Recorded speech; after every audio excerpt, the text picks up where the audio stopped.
Assalamualaikum warahmatullahi wabarakatuh.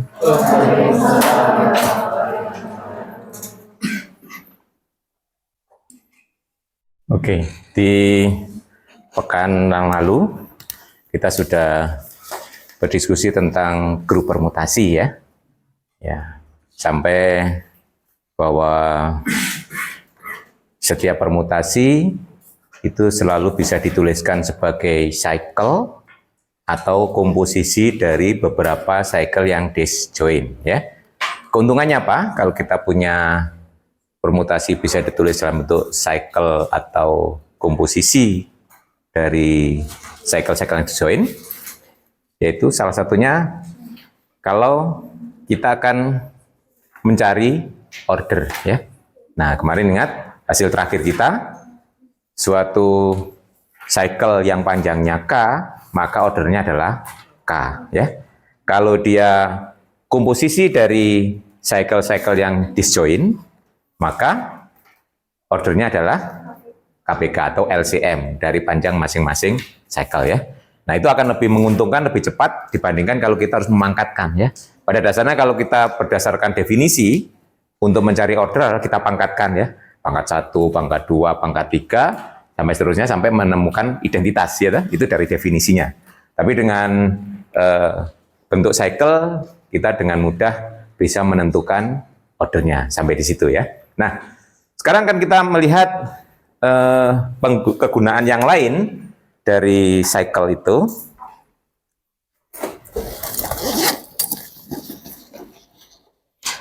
Nah, kalau kita punya cycle ya, terutama cycle yang panjangnya 2 ya. Cycle yang panjangnya 2 di S3 kebetulan kita punya cycle yang panjangnya 2 ada 3 ya toh. 1 2 1 3 2 3.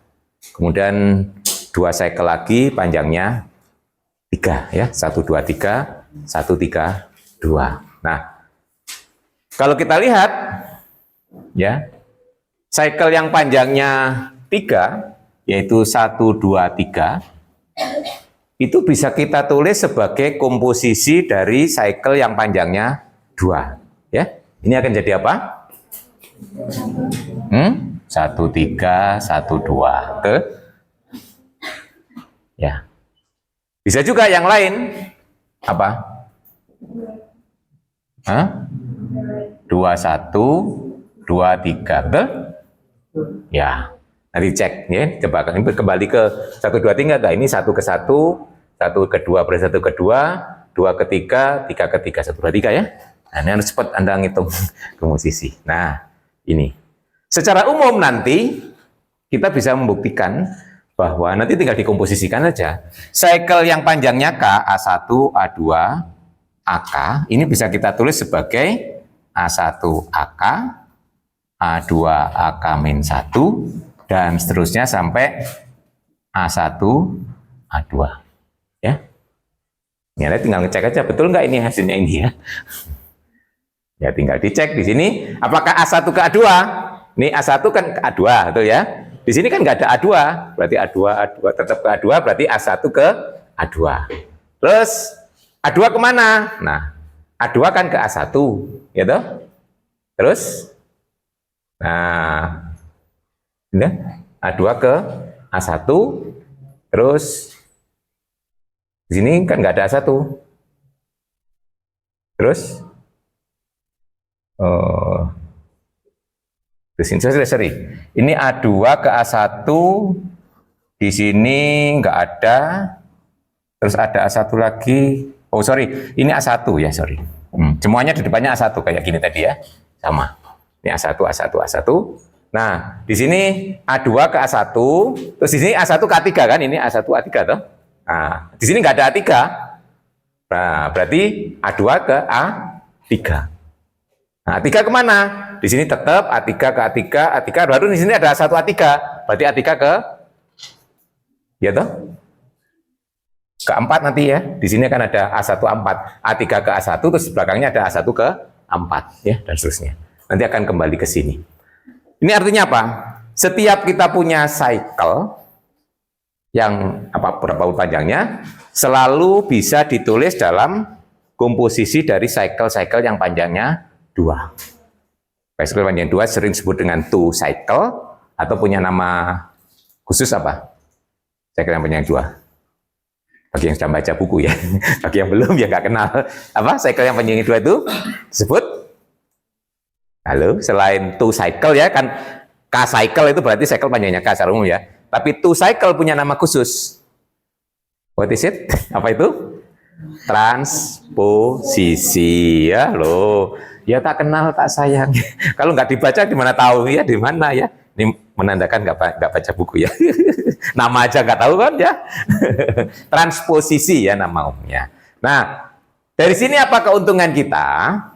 Karena kita sudah punya bahwa setiap permutasi dapat ditulis sebagai cycle atau komposisi dari beberapa cycle. Artinya, padahal setiap cycle bisa diubah menjadi komposisi dari itu cycle. Kesimpulannya, setiap permutasi dapat dituliskan sebagai komposisi dari transposisi, gitu ya.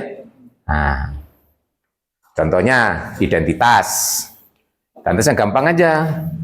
Identitas itu bisa ditulis sebagai 1212, ya. 1212 kan identitas kan ya. Nah, tapi selain ini juga bisa ditulis sebagai 12, 13, 13, 12, ya. Boleh juga saya tulis gini. 12, 13, 34, 34, 13, 12. Tuh bisa tulis dalam bentuk 2, ini 4, ini 6 hari. Ada yang bisa nuliskan identitas jadi 3 cycle? 3 transposisi? Ada yang bisa nemukan? Atau 5? Kalian ketemu 100.000 untuk Anda? Oh, enggak ada 100 juta untuk Anda gitu ya? Loh, berani Pak Irian sih ya? Karena itu jelas tidak mungkin ya. Anda cari jelas salah, kalau ketemu jelas salah gitu ya. Yakin orang matematika di situ ya kalau punya keyakinan, kalau sudah tahu teorimanya gitu ya. Nah, memang di sini kalau kita ingin menuliskan itu hasilnya nggak tunggal. Tapi lihat di sini, contohnya identitas ya. Itu panjangnya 2, ada sebanyak 2 cycle atau 2 transposisi, 4, 6. Genap mungkin nanti ya, tapi ganjil tidak mungkin. Nah, apakah itu nanti berlaku untuk sembarang permutasi? Nah itu ya, yang penting. Nah, oleh karena itu kita buktikan dulu yang identitas ya. Yang identitas yang mudah ya. Kalau identitas kenapa? Karena kalau kita punya 2 cycle, itu sepasang 2 cycle yang dengan dirinya sendiri, pasti hasilnya identitas. Artinya apa? Transposisi inverse-nya adalah dirinya sendiri. AB dikomposisikan AB jadi identitas ya.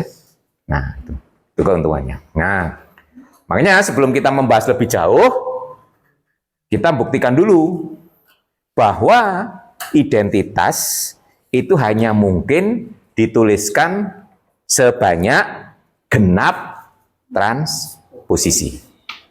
Genap ya. Nggak mungkin ganjil ya. Kalau banyaknya terserah bebas ya. Yang penting genap gitu ya. Bisa 2, contohnya 2, 4, 6, 8, 100 boleh gitu ya. Nah, itu. Itu di buku ada lemanya sebenarnya ya. Sudah dibaca? Tapi sudah tahu lemanya? Nah, jangan-jangan lemanya aja nggak tahu ya. Coba dicari lemanya mana. Bahwa identitas kalau ditulis dalam bentuk hasil kali dari transposisi pasti sejumlah genap ya. Tuh. Nah, itu ya lemanya. Bahwa itu tadi yang pertama teorema tadi sudah kita buktikan di situ karena masing-masing permutasi sebagai komposisi dari cycle-cycle.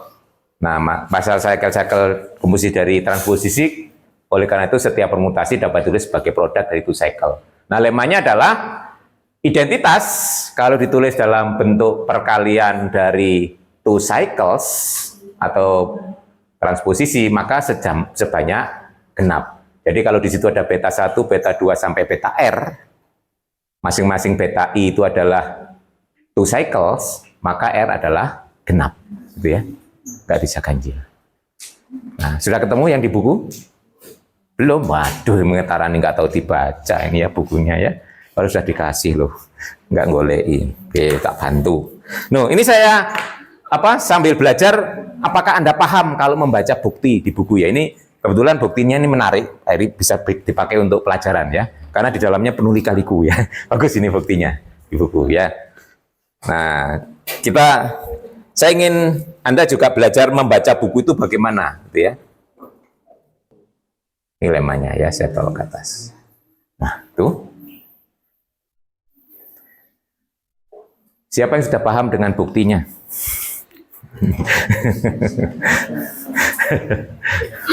Nah, ini Pak Eri ajari bagaimana membaca bukti ya. Baca bukti.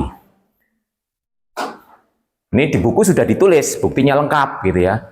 Pertanyaannya Anda bisa memahami tidak tulisan itu? Lepas daripada Anda bisa bahasa Inggris enggak ya. Tapi harapannya minimal Anda itu bisa, kalau dalam kuliah itu bahasa Inggris pasif ya. Pasif itu membaca atau mendengar gitu ya. Minimal itu pasif ya. Walaupun aktif susah ya. Ngomong susah gitu ya, nulis susah. Nah, minimal membaca dan mendengar itu bisa ya untuk keperluan kuliah. Ya. Karena buku-buku kita banyak bahasa Inggris ya. Kalau kita ingin belajar matematika ya buku-buku yang bagus-bagus kebanyakan bahasa Inggris itu ya. Oke, kita lihat. Coba lihat kalimat pertama. Nah, jadi kita harus memahami per kalimat ya kalau membaca itu ya. Oke. Kalau kalimat pertama, Anda pahami sebagai apa? Nggak usah diterjemahkan word by word ya, pemahamannya. Ya, apa? Kalimat pertama.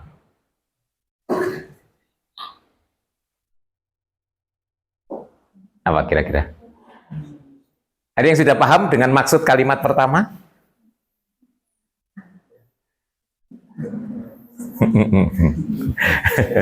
Itu ya. Ini latihan membaca ya. Jangan-jangan selama ini nggak baca buku sama sekali loh ya. Hanya mendengarkan penjelasan Pak Heri saja gitu ya. Wah, bahaya itu mahasiswa seperti itu. Nanti tidak bisa lebih pintar daripada dosennya itu ya. Harusnya mahasiswa itu nanti jadinya lebih pintar dari dosennya. Jadi ada peningkatan kan ya. Jangan malah turun. Apa maksud dari kalimat pertama ini? Kalau terjemahan bebasnya apa kira-kira? Itu andaikan, ya. Itu andaikan terdapat produk beta 1, beta 2, beta R sebanyak ganjil menghasilkan identitas ya. Gampangannya di sini identitas itu dapat dinyatakan sebagai produk dari sebanyak ganjil. Andaikan ada. Itu ya. Berarti ini arahnya ke bukti tidak langsung gitu. Iya. Dilemanya kan mengatakan bahwa semuanya nanti harus genap toh. Ya, R-nya itu harus genap. Andaikan ada R yang ganjil. Artinya ada sejumlah ganjil dari 2 cycles, kalau dikalikan hasilnya identitas. Loh, itu ya kalimat pertama. Jadi ini mengisyaratkan bahwa teorema ini akan dibuktikan dengan bukti tidak langsung. Loh, gitu kan? Nah, nanti di ujungnya kita harus mendapatkan suatu kontradiksi. Itu Anda harus kebayang begitu ya, konstruksi bukti gitu ya. Nah, ini namanya konstruksi bukti. Jadi ini teorema ini akan dibuktikan dengan bukti tidak langsung. Oke, paham? Itu satu kalimat pertama itu sebenarnya mengarahkan bukti ya. Tuh. Kalimat kedua. Di sini clearly are not one ya. Nah, jadi jelas bahwa R tidak satu. Ganjil itu kan mulai satu ya di sini ya. Ganjil positif. Satu. Kenapa? Nah, kalau R-nya satu, berarti identitas itu hanya berupa cycle AB gitu kan ya. Padahal AB itu bukan identitas ya. Kenapa? Dia memetakan A ke B, ya toh? Berarti ya A ke A kan ya. Nah, berarti kontradiksi kalau R-nya satu. Paham ya gitu ya? Kalimat kedua, jelas R-nya tidak satu. Karena kalau R-nya satu, dia bukan identitas. Paham ya? Nah, oke, tidak satu. Berarti R-nya lebih dari satu. Berarti minimal berapa?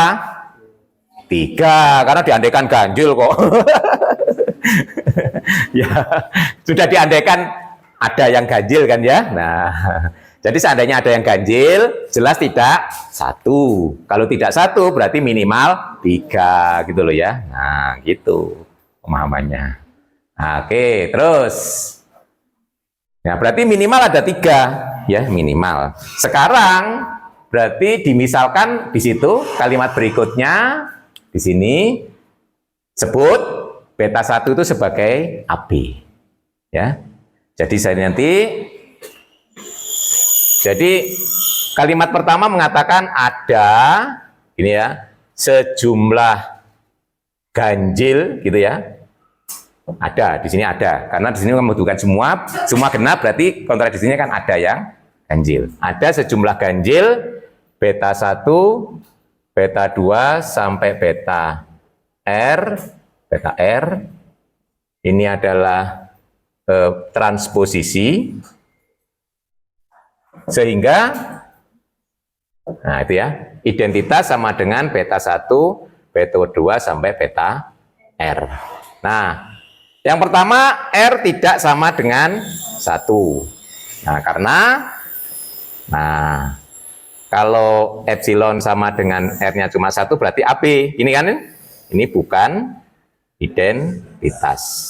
Nah, itu jelas. Dengan demikian R lebih dari 1. Kalau lebih 1 berarti minimal 3 karena ganjil ya.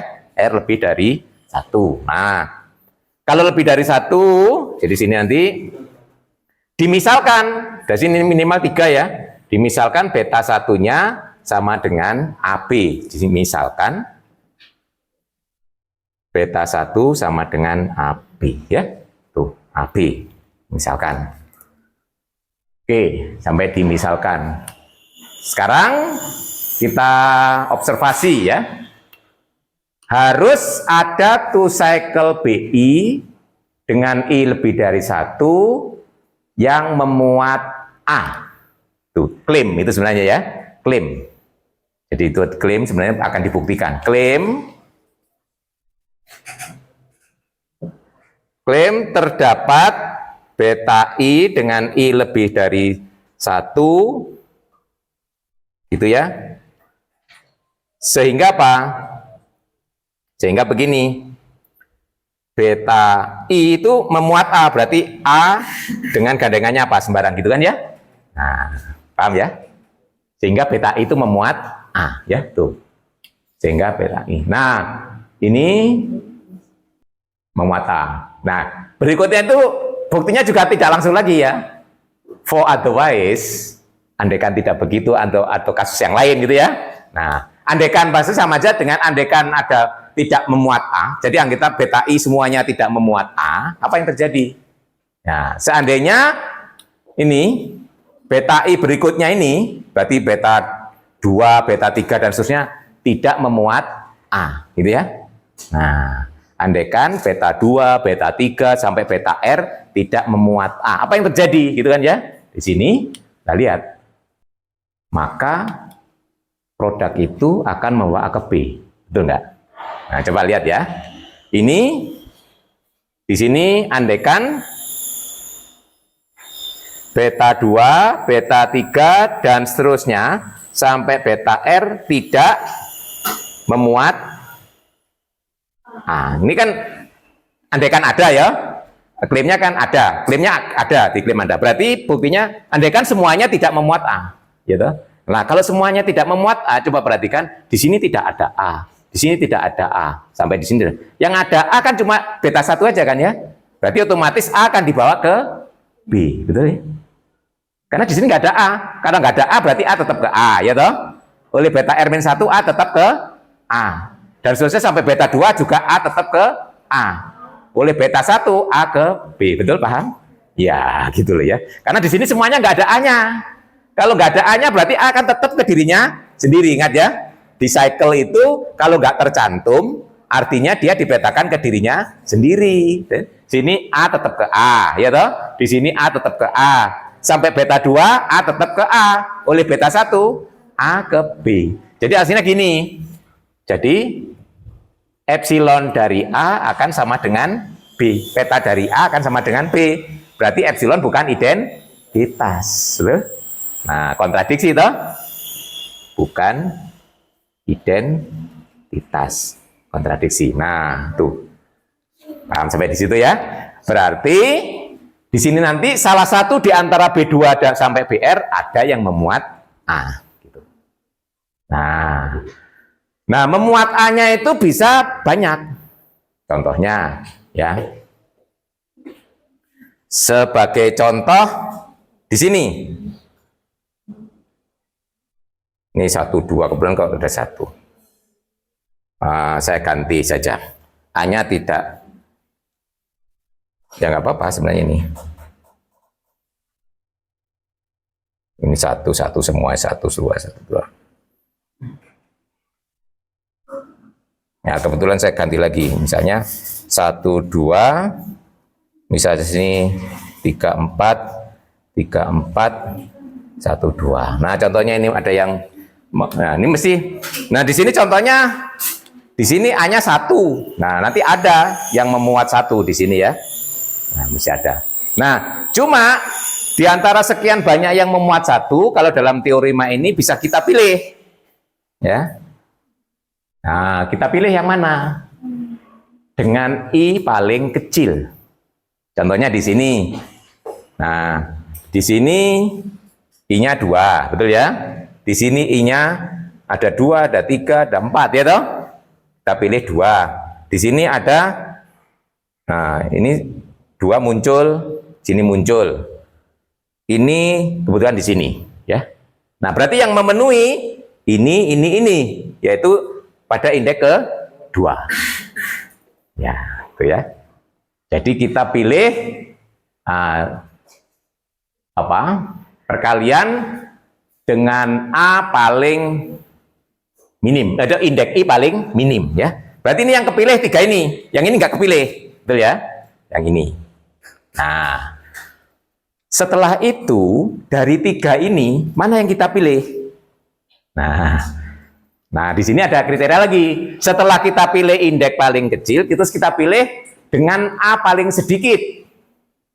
Nah, di antara sekian banyak yang I minimum tadi, di sini, nah, di antara semua yang memenuhi itu kita pilih dengan A paling sedikit, mengandung A paling sedikit. Berarti ini A-nya kan 1, ini ada 2, ini 1, 2, 3, 4. Ini 1, 2, 3, 4. Ini, ya ini nggak kepilih. Berarti yang kepilih yang ini, gitu ya. Nah, gitu ya. Itu yang kita pegang, pakai untuk bukti. Ini selalu bisa karena hingga kan ya. Nah, jadi nanti karena ada, ini tadi ada, terus kita bisa memilih indeks I paling kecil. Di antara yang indeks I paling kecil itu kita pilih A-nya yang paling sedikit. Selalu bisa ya. Nah, itu yang nanti akan dipakai pedoman untuk bukti ya. Nah, jadi nanti yang dipilih untuk langkah berikutnya adalah bentuk seperti ini dengan R ganjil. Kemudian setelah beta 1, beta 2 dan seterusnya, kita pilih indeks paling kecil yang memuat A. Nah, di antara indeks paling kecil tadi mungkin bisa lebih dari 1. Terus kita pilih yang memuat A-nya paling sedikit. Pegang itu ya. Nah, itu. Berarti kita akan menjalankan itu yang kita pakai untuk bukti. Itu dijamin bisa, ya Don? Nah, oke, sampai di situ berarti kita sudah mendapatkan satu bentuk ini ya yang akan kita jalankan di sini. Nah, sampai di sini kan ya. Kita pilih dengan A paling sedikit. Nah, sekarang misalkan atau jika I-nya 2, apa yang terjadi? Kalau I-nya 2 ya.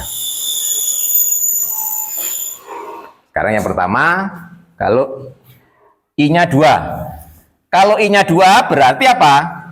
Beta 2 sudah memuat A. Betul ya? Nah. Jadi kalau I sama dengan 2, kalau I sama dengan 2, berarti beta 2 ini sudah dalam bentuk A dengan sesuatu, gitu kan ya? Nah, yang kosong ini mungkin B atau bukan B, betul ya? Jadi beta 2 di sini bisa berbentuk AB atau beta 2 itu sama dengan AC dengan C tidak sama dengan B. Betul ya? Dari situ ya. Kita dua kasus. Kasus pertama, kalau beta 2 sama dengan AB. Nah, kalau yang ini apa yang terjadi? Kalau yang terjadi beta 1, beta 2 berarti AB, AB. Identitas kan? Ini hasilnya akan identitas. Nah, ini adalah identitas. Atau dengan kata lain nanti epsilon yang tadi mula-mula B1, beta 2, beta 3 dan seterusnya sampai beta R akan cuma menjadi mulai beta 3 saja. Betul? Karena beta 1 dan beta 2 akan jadi identitas AB dikalikan AB kan? Nah, ini menjadi beta 3, beta 4 dan seterusnya beta R. Kontradiksinya dengan apa? Ini ada perkalian dari beta 3, beta 4 sampai beta R. Kontradiksinya apa?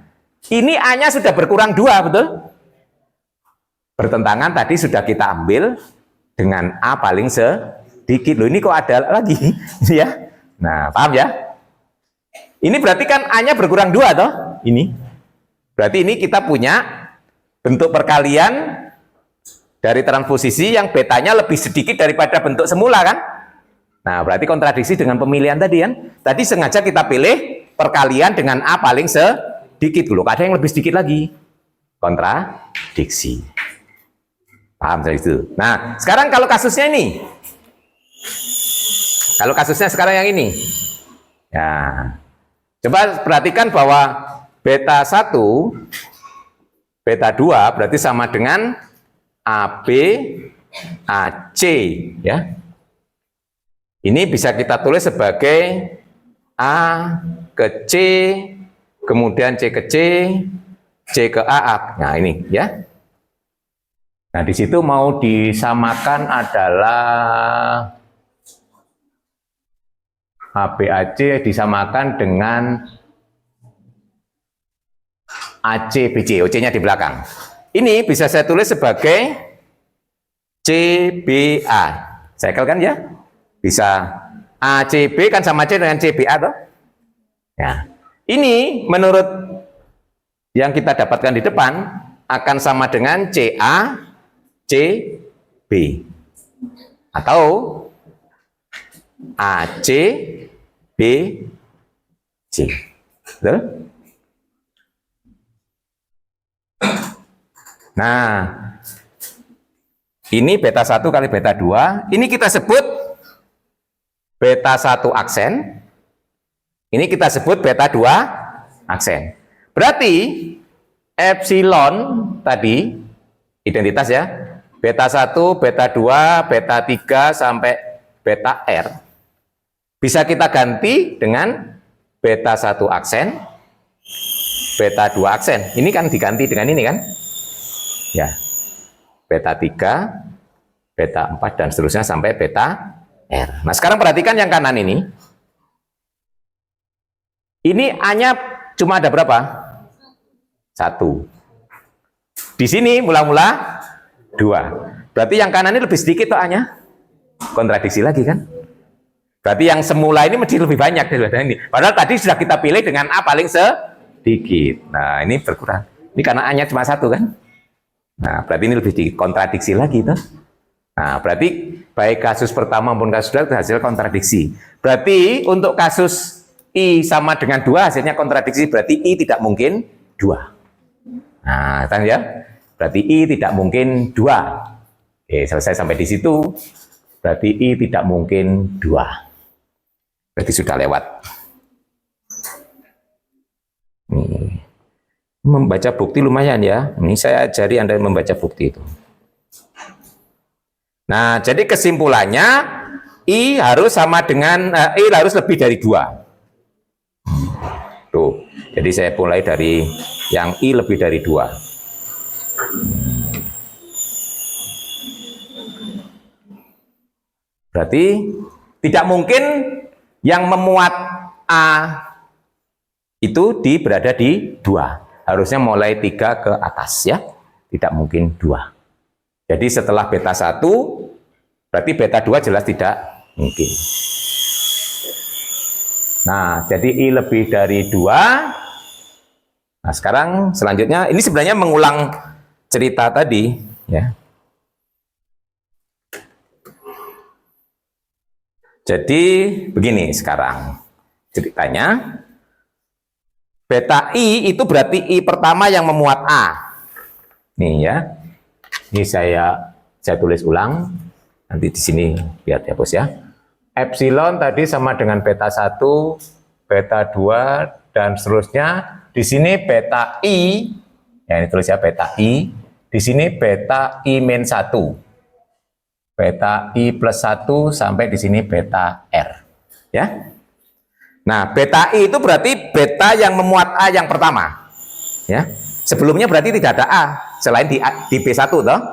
Jadi, A itu terdapat di B1 dan di beta I yang pertama. Artinya apa?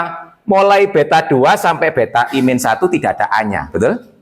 Nah, karena I tadi adalah indeks pertama yang memuat A. Berarti di sini mulai beta 2 sampai beta I min 1 tidak ada A-nya. Nah, gitu paham ya? Jadi sini yang dipakai adalah eksplisit di beta I min 1 ya. Nah, beta I min 1 jelas. Nah, sekarang diklaim bahwa jelas beta I min 1 tidak memuat A ya, jelas. Nih, dari kesimpulan ini beta I min 1 tidak memuat A. Ya. Penghapus. Ini saya hapus saja nggak apa-apa. Nah, diklaimnya apa? Beta I min 1 harus memuat C. Jadi memang dari pengambilan I tadi, jelas beta I min 1 tidak memuat A, tapi klaimnya adalah beta I min 1 harus memuat C. Klaim.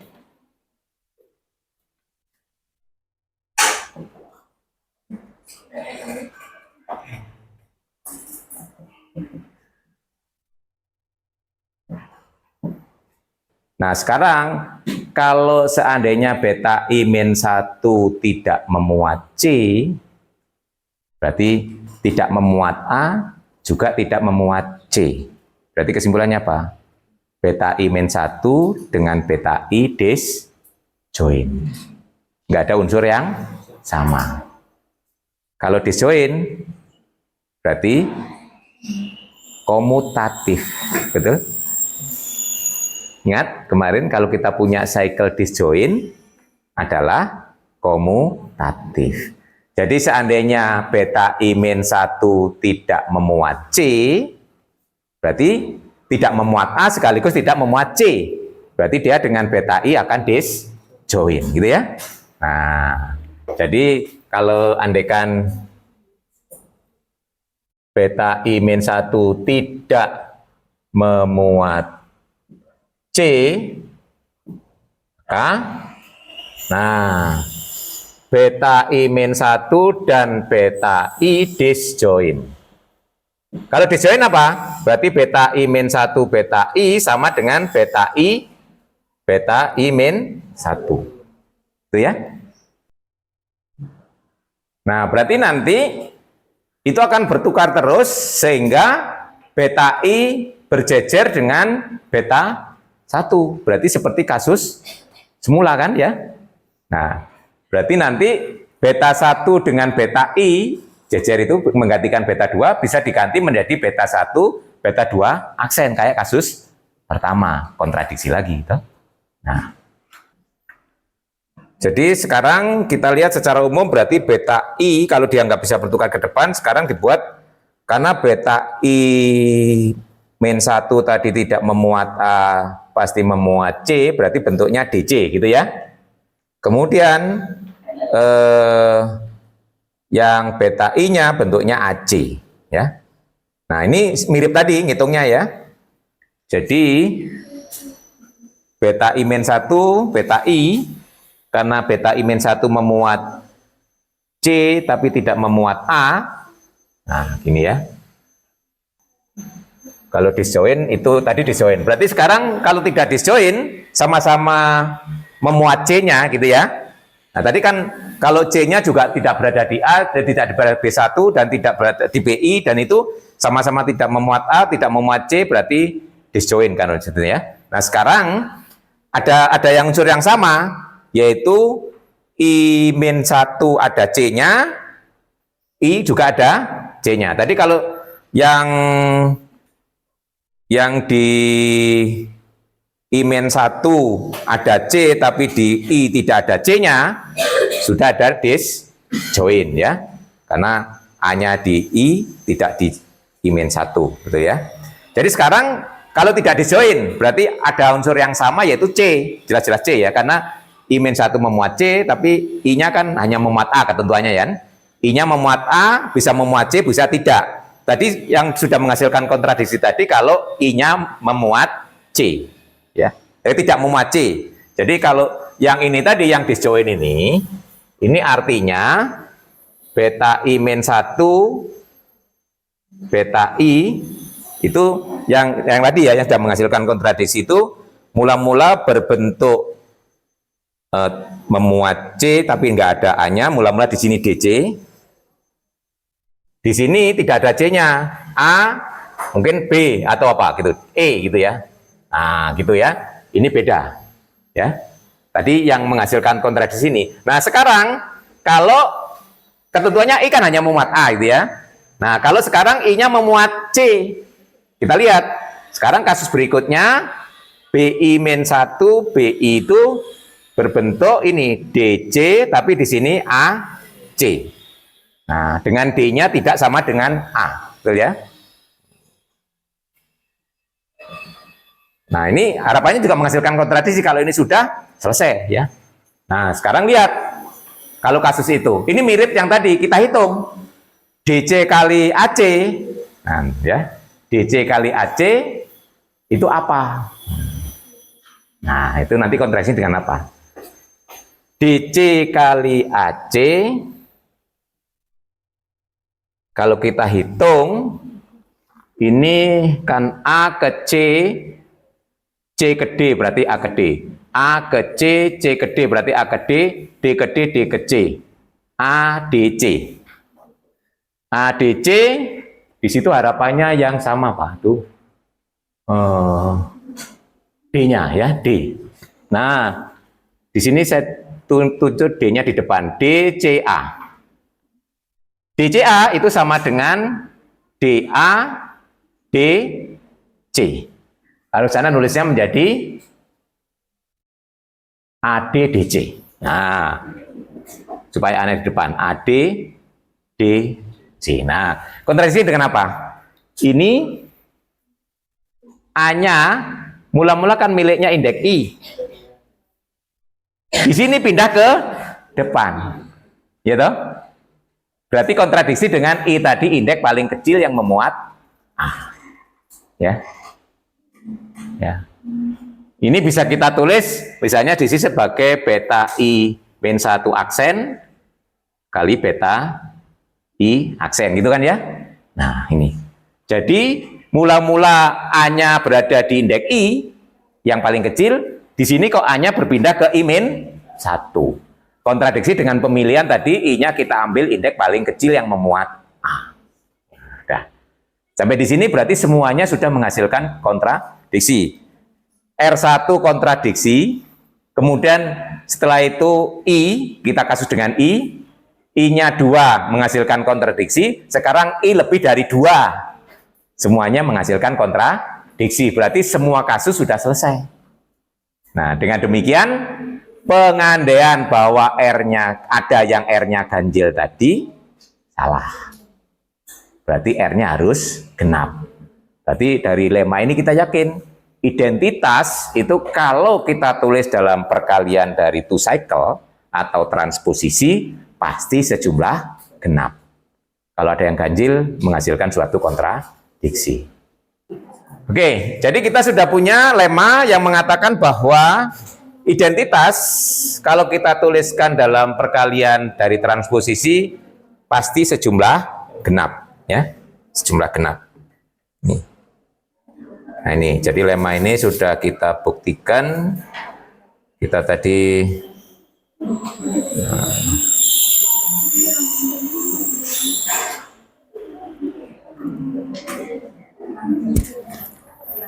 nah, nanti dengan menggunakan lemma ini, kita bisa membuktikan bahwa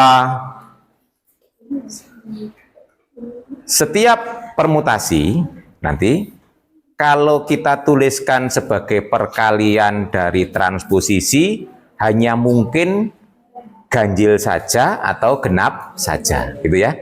Nggak mungkin bisa ganjil, bisa genap. Ya. Nah, kita lihat ya selanjutnya. Jadi yang selanjutnya itu ini ya. Nah ini. Jadi dia selalu genap atau selalu ganjil. Suatu permutasi dapat dituliskan sebagai produk dari two cycle. Nah, dan setiap dekomposisi sebagai produk dari two cycle harus genap atau harus ganjil ya. Ya ini perhatikan yang bawah aja ya, redaksinya di atas ini salah nulis ya. Maksudnya begini, kalau dia dapat dituliskan dalam bentuk dua macam ya, R dan S itu harus sama-sama ganjil atau sama-sama genap ya. Ini nggak mungkin suatu saat ada yang ganjil, ada yang genap gitu ya. Itu gampangannya gitu ya. Jadi di sini nanti harus kita buktikan R dan S sama-sama ganjil atau sama-sama genap, gitu ya. Artinya di sini nanti penggunaan dari teorema ini, kalau suatu permutasi sudah kita dapat tulis dalam sejumlah genap, pasti menulis yang lainnya pasti genap terus ya. Kalau sudah kita dapat tulis sejumlah ganjil, bentuk yang lainnya pasti ganjil, gitu ya. Nah, cara membuktikannya begini, kalau misalkan ada dua ekspresi, misalnya ini panjangnya R atau sebanyak R, yang kedua sebanyak S dari two cycles, maka R dan S harus sama-sama ganjil atau sama-sama genap, gitu ya. Nah, ini pembuktiannya bisa menggunakan lemma tadi, yaitu lemma yang untuk identitas alfa, ya, itu sama dengan beta 1, beta 2 sampai beta R, ya. Itu sama dengan alfa, itu juga akan sama dengan gamma 1, gamma 2 sampai gamma S ya. Nah, berarti kalau ini kita kalikan dengan inverse yang kanan hasilnya akan identitas ya. Jadi kalau beta 1, beta 2 sampai beta R dikalikan dengan gamma 1, gamma 2 sampai gamma S inverse, berarti ini hasilnya harus identitas ya. Terus yang ini tetap beta 1, beta 2, beta R. Yang ini diinverskan kan urutannya jadi kebalik ya. Jadi menjadi gamma S inverse, gamma S min 1 inverse, gamma 2 inverse, gamma 1 inverse. Karena gamma I itu adalah two cycle, berarti inverse-nya adalah dirinya sendiri. Berarti bisa kita tulis sekarang beta 1, beta 2, beta R, gamma S min 1, gamma 2, gamma 1. Nah, sekarang berarti di sini identitas dapat kita tulis sebagai perkalian dari sejumlah berapa ini? R tambah S, ya toh? Berarti ini seluruhnya. Nah, sebanyak R ditambah S, betul? Nah, Menurut lemma tadi, R tambah S harus genap. Betul ya? Karena identitas kalau ditulis sebagai perkalian dari 2 cycle harus sejumlah genap. Jadi kesimpulan kita, R ditambah S harus genap. Nah, 2 bilangan ditambahkan genap. Harus 2 bilangan itu sama-sama genap atau sama-sama ganjil. Ya toh? Nah, itu ya. R dan S. Jadi kesimpulan kita, R dan S keduanya genap atau keduanya ganjil. Nah, gitu ya. Nggak boleh yang satu ganjil, satu genap. Kalau satu ganjil, satu genap, hasilnya jadi ganjil. Ya toh? Nah, itu. Teorem ini membuktikan itu konsistensi. Walaupun banyaknya berbeda, bisa berbeda, tapi konsistensinya adalah genap tetap genap, ganjil tetap ganjil, itu ya. Ini nanti yang akan kita pakai identitas dari suatu permutasi. Kayak tadi, kalau Anda begitu lahir laki-laki kan seterusnya laki-laki ya. Meskipun nanti setelah gede kan ganti laki-laki berkumis, laki-laki berjenggot, gitu kan ya, dan seterusnya. Perempuan juga demikian. Nah, tapi tetap laki-laki, tetap perempuan ya. Konsistennya di situ. Walaupun penampakannya bisa berbeda kan. Nah, di sini walaupun banyaknya bisa berbeda, tapi konsistensi ada, yaitu genap. Nah, genap ganjil itu yang kita pakai sebagai identitas, bukan banyaknya, ya toh? Tapi ganjil genapnya. Nah, nanti akhirnya ada permutasi ganjil, permutasi genap berdasarkan ganjil genapnya. Nah, ekspresi perkalian dari transposisinya. Itu konsisten, ya.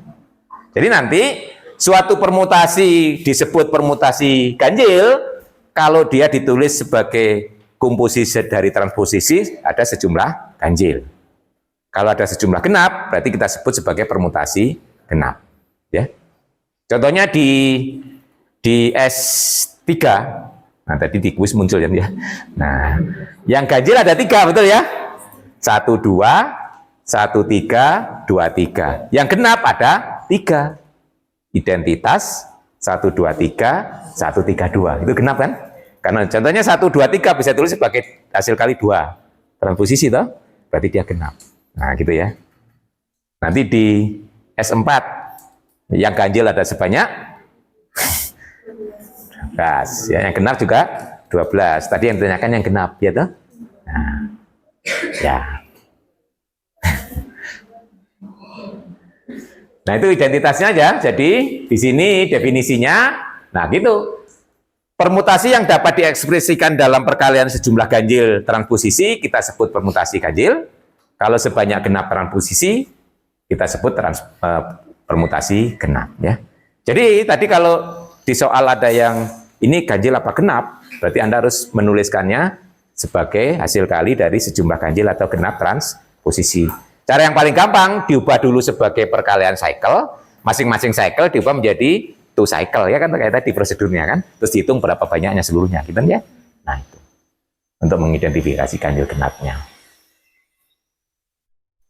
Nah, akhirnya kita punya yang ganjil, punya yang genap. Kalau kita lihat di S3 dan S4, ya S3 seluruhnya kan 6, yang ganjil 3, yang genap 3. Di S4 seluruhnya 24, yang ganjil 12, yang genap 12. Apakah secara umum begitu? Kalau kita punya SN, apakah yang ganjil separuh, yang genap separuh?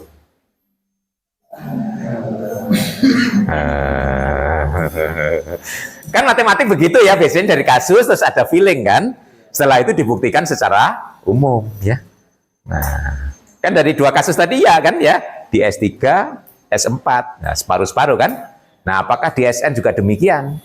Seluruhnya kan N faktorial ya. Nah, apakah yang genap itu N faktorial per 2, yang ganjil juga N faktorial per 2 gitu ya. Iya apa enggak? Harusnya iya ya, harusnya ya. Caranya bagaimana? Cukup diambil yang ganjil terus dikalikan dengan 2 cycle kan jadi genap. Betul ya?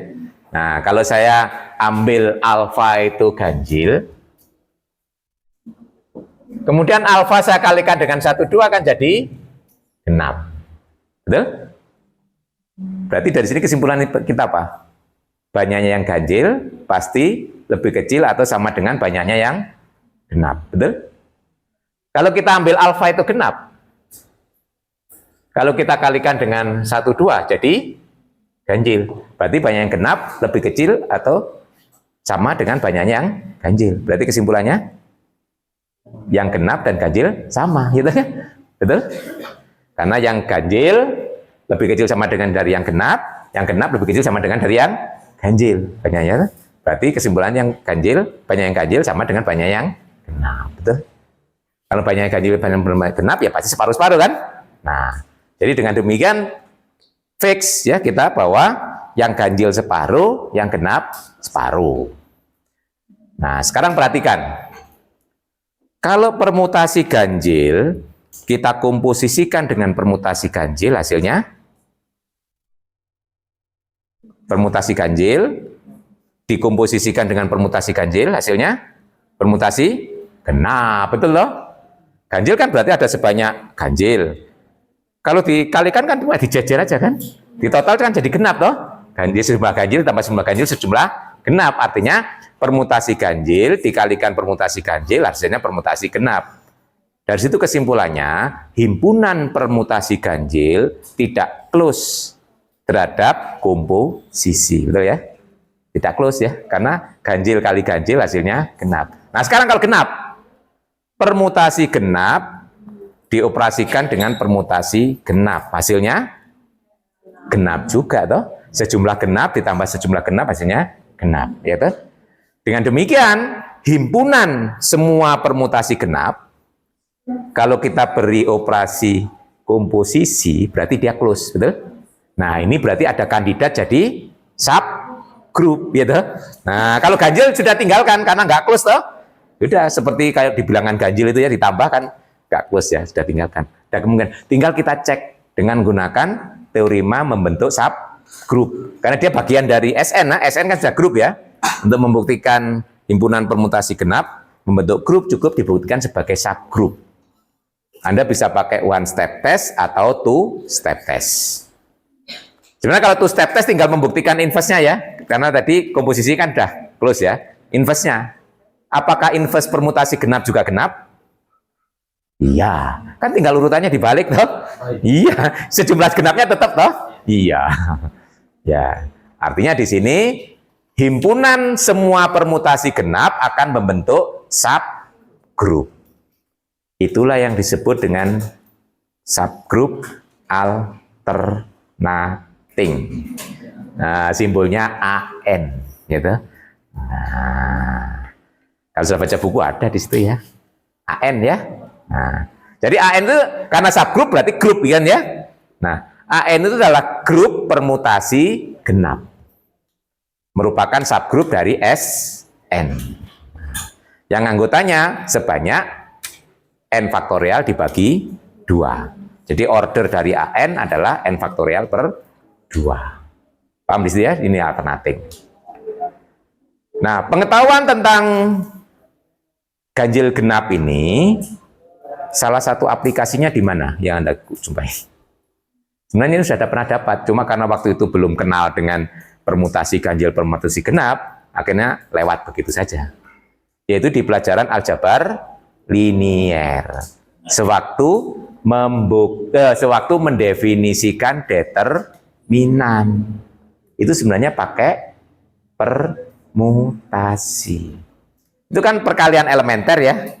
Kalau misalnya determinan dari matrik 3 kali 3 kan 3 unsur ya.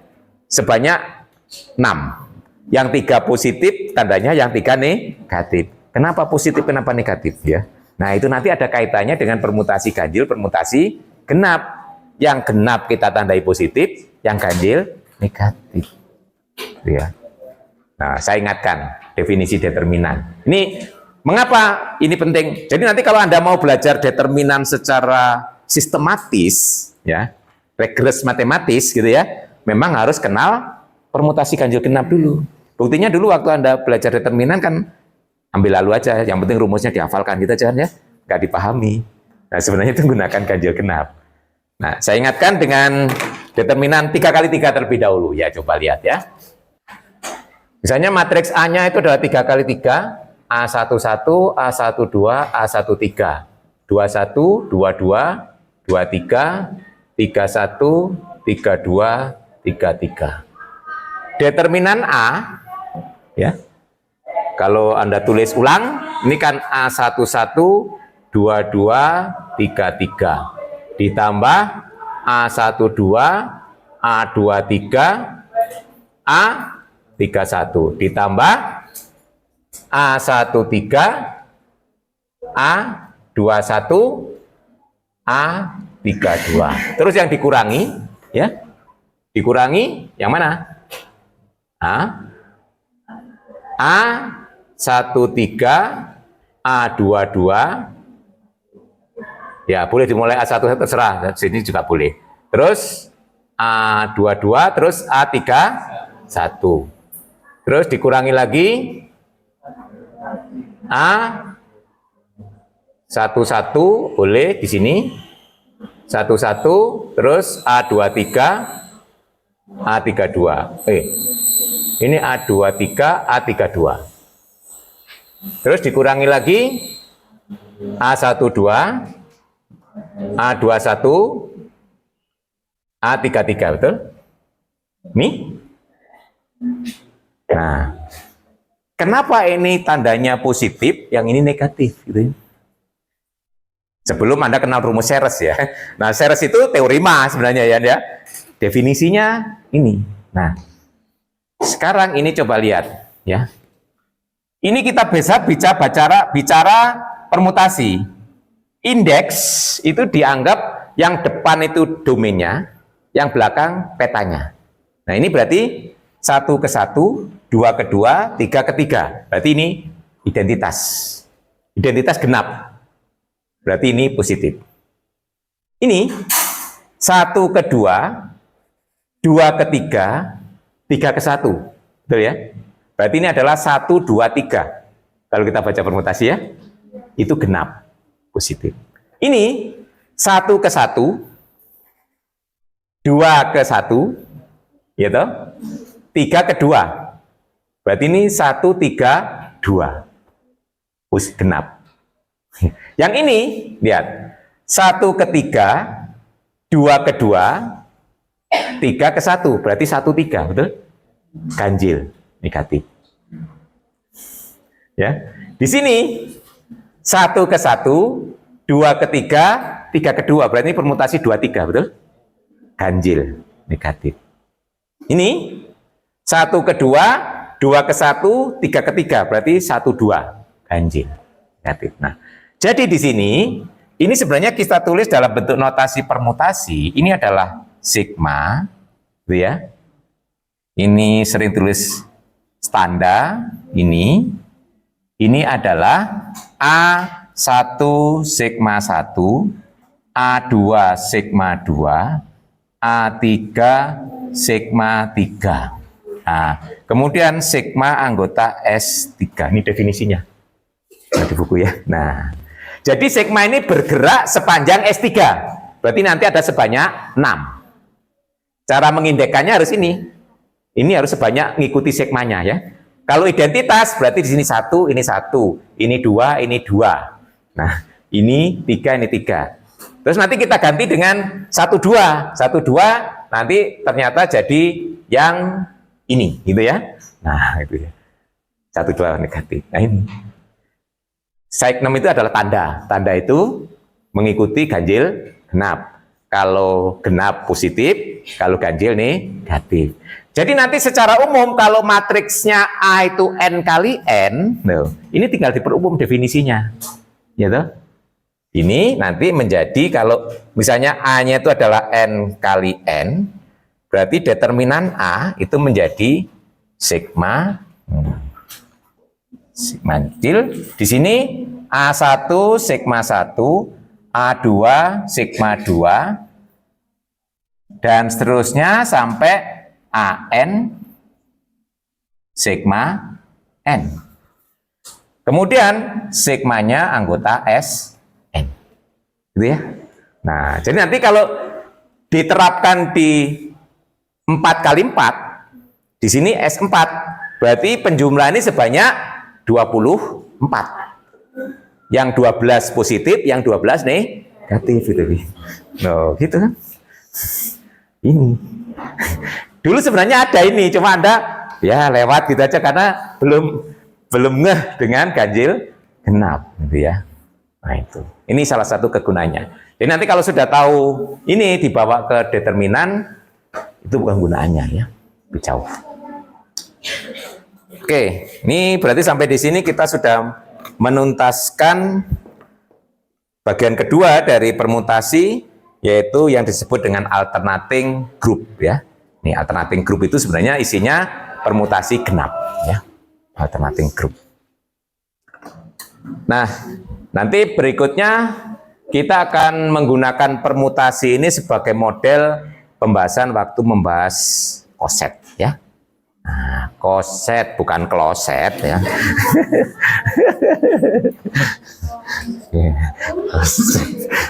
Nanti setelah di bagian kedua ya, nanti untuk separuh berikutnya itu materinya sudah cukup berat-berat ya. Mulai ada isomorfisme, koset, grup hasil bagi ya, teorema isomorfis ujungnya ya. Nah, itu sudah lumayan ya. Ya, sudah. Matematik itu ya gitu ya. Kalau yang pengen S2 dan pengen jadi dosen ya harus belajar ya. Nanti kalau sudah jadi dosen suruh ngajar grup nggak berani ya. Loh, kalau di perguruan tinggi swasta itu kan dosennya kan nggak banyak gitu ya. Satu dosen harus bisa ngajar beberapa mata kuliah gitu ya, nggak spesialis ya. Kalau di sini ya, kalau saya cenderung lebih banyak ngajar aljabar gitu, bidang saya gitu ya. Nah itu baik di pendidikan mau di murni ya. Nah itu karena kelasnya cukup banyak, dosennya juga banyak ya. Tapi kalau di perguruan tinggi swasta dosennya sedikit, mahasiswanya sedikit. Nah nanti satu dosen tuh bisa ngajar beberapa mata kuliah gitu ya. Anda harus bisa ini ya. Gitu. Nah, oke, silakan kalau ada yang perlu didiskusikan. Nah, berarti nanti pada saat UTS pekan depan, jadwalnya sudah keluar? Belum? Waduh, padahal Senin sudah UTS ya. Jangan-jangan Anda pas Senin. Loh, kan di-arrange ulang kan jadwal itu ya? Iya, karena nanti kebetulan Anda kan ada 5 kelas, 5 offering kan? 3 kelas, 3 offering yang diajar Pak Eri, yang 2 offering Pak Made ya. Itu nanti tesnya harus bareng kan? Meskipun jadwal kuliahnya tidak bareng ya toh. Karena ada yang Kamis, ada yang Jumat gitu ya. Nah itu nanti harus di hari dan jam yang sama ya, di arrange. Karena biasanya cenderung soalnya jadi sama ya. Harusnya sekarang sudah Jumat ya. Harusnya Senin sudah. Jadi nanti UTS sampai ini ya. Nah, materinya. Wow. Ya kalau di sini paling kan nanti Anda kayak soal kuis itu tadi ya. Nah, menguji ganjil genap, mencari order dan sebagainya gitu ya. Kalau yang permutasi penggunaannya. Tapi jangan lupa yang sebelum-sebelumnya masih banyak juga toh. Grupnya kan banyak ya. Ada dehidral, ada GL ya, ada UN ya, ada ZN ya toh, banyak grupnya ya.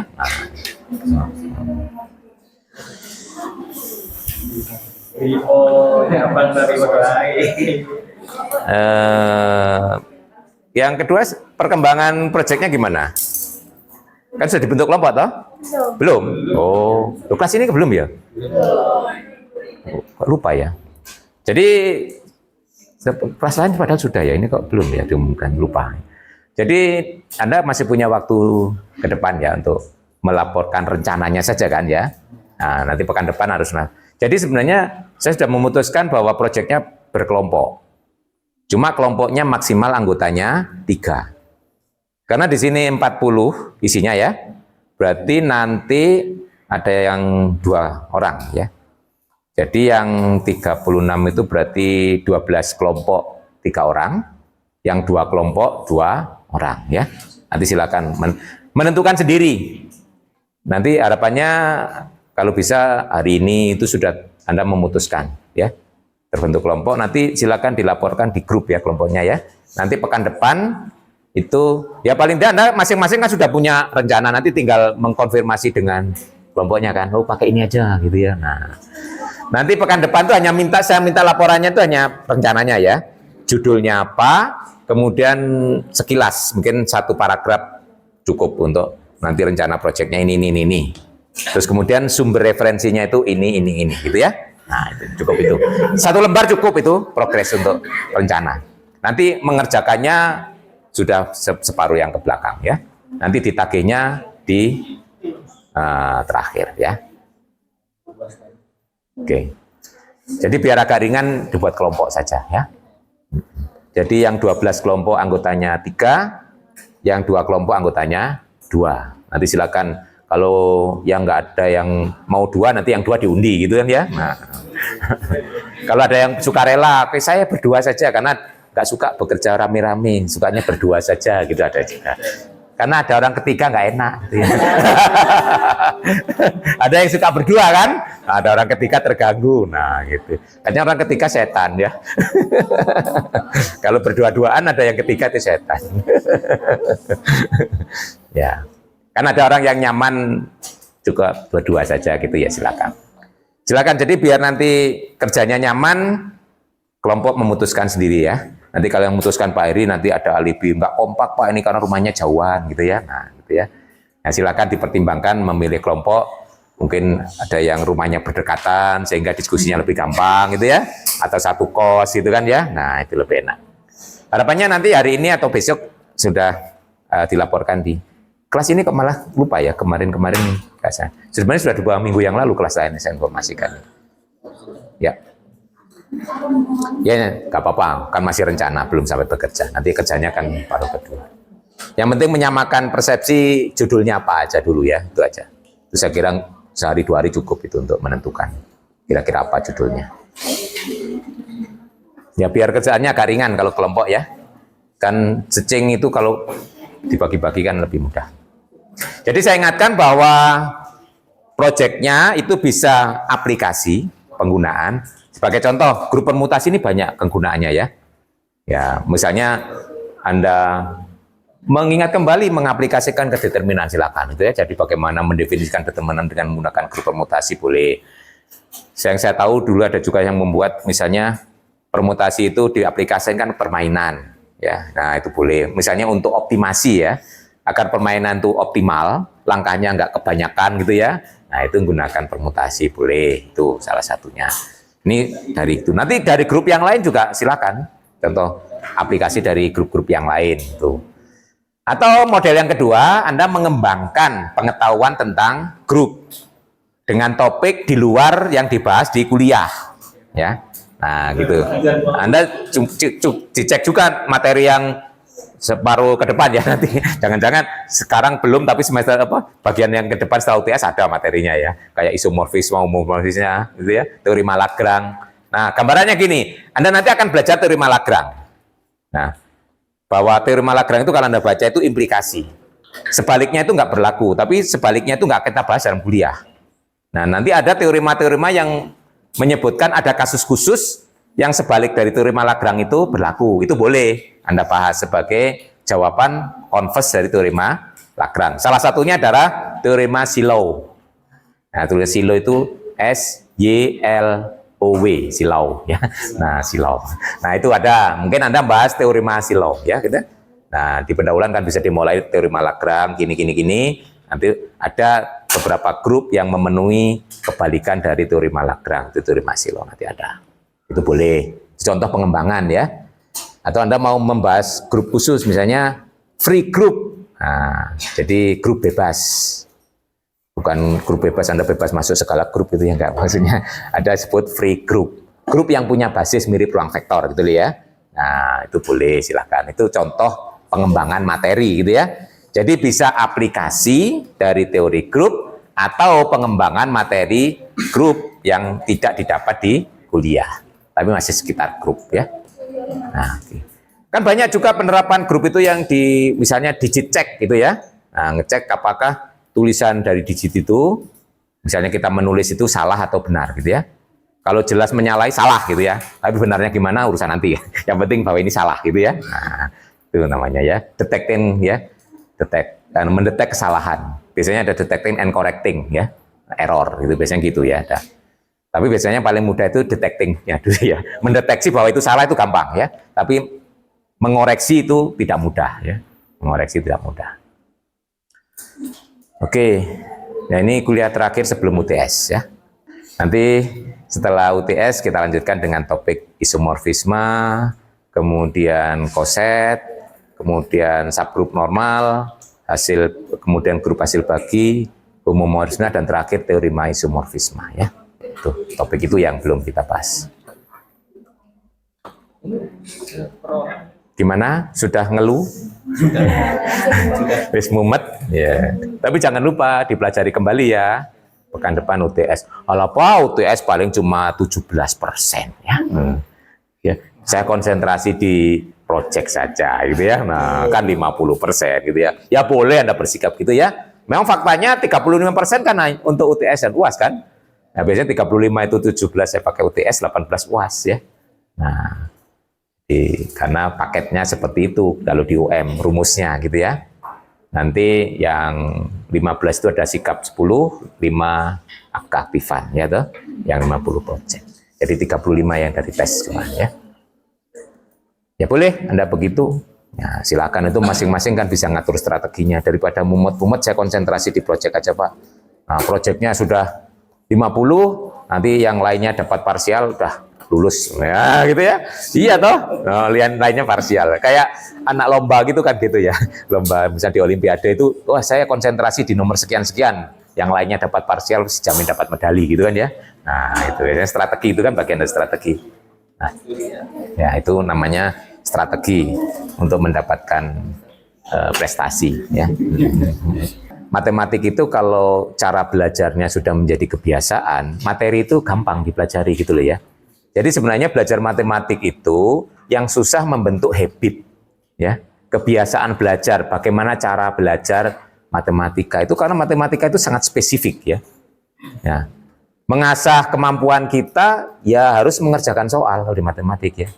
Namanya problem solving approach ya. Kalau hanya menghafalkan teori nggak ada gunanya di matematik ya. Yang penting tahu teori bisa menggunakan dalam menyelesaikan soal. Ya itu, matematik itu kuncinya. Makanya buku-buku matematik yang bagus, exercise-nya banyak. Punya kalian tuh kan exercise-nya banyak ya. Nah itu berapa banyak? Paling yang dikerjakan, yang diminta Pak Heri aja gitu ya. Yang di akhir pekan. Itu aja sudah menjelang deadline apa? Ini kerjakannya. Kadang-kadang yang lewat lah Pak, sudah lewat deadline-nya gitu. Ada yang japri gitu ya. Nah itu harusnya dicoba itu semua soal. Di akhir section itu mesti ada akhir bab itu ya. Misalnya di bahasan tentang ini itu di akhirnya ada sekian soal, itu ada 40-an gitu, kadang sampai 60 soal gitu ya. Nah itu berapa banyak yang Anda kerjakan? Di kalian aja nggak dikerjakan, apalagi yang di buku lain gitu ya. Buku lain masih banyak, bukunya Einstein, Maclaurin, Birkhoff, Durbin ya. Nah itu buku-buku aljabar tentang teori grup banyak ya. Nah itu kan di situ referensinya banyak ya di RPS ya. Nah yang kalian aja belum tamat apa gitu, yang lain apa lagi. Ya. Oke, cukup? Ya, semoga tetap semangat ya. Amin. Terutama menghadapi UTS, jangan loyo mau UTS oh ya. Ya, semangat ya. Karena waktu singkat menentukan masa depan Anda gitu ya. Jadi jangan lengah dengan waktu yang sempit ini ya. Ini waktu sempit tapi menentukan, seandainya ini Anda nggak lulus, berapa banyak pengorbanan berikutnya yang Anda ya. Kalau sampai molor, Anda harus korban waktu, korban biaya gitu ya. Molor 1 semester itu jangan dilihat hanya duitnya ya, kesempatan ya. Jangan-jangan kesempatan yang datang ke Anda itu pada saat harusnya Anda sudah lulus, tapi belum lulus ya. Kadang-kadang kesempatan tidak datang kedua kali ya. Nah ya toh. Ada tawaran ini syaratnya harus sudah lulus S1 padahal Anda molor ya, nggak jadi gitu ya. Nah, itu pertimbangkan itu. Jadi prinsipnya kuliah semakin cepat selesai semakin bagus, peluang Anda semakin besar, gitu ya. Kalau perlu 7 semester, ya. Iya, banyak mahasiswa di sini yang bisa lulus 7 semester ya. Pak Eri membimbing skripsi beberapa kali bisa selesai semester ke-7 ya. Bahkan semester ke-6 itu sudah selesai skripsinya. Karena semester ke-7 masih ada kuliah, nunggu semester ke-7 ujian. Ujiannya masih semester 7, semester ke-6 sudah selesai ya. Bahkan sempat publikasi gitu ya. Presentasi di misalnya Ikometep gitu kan, itu pengalaman bagus ya. Jadi skripsi semester 6 selesai, setelah itu saya minta ikut di Ikometep gitu ya. Nah, sudah lulus punya publikasi. Itu kan sebagai portofolio ya.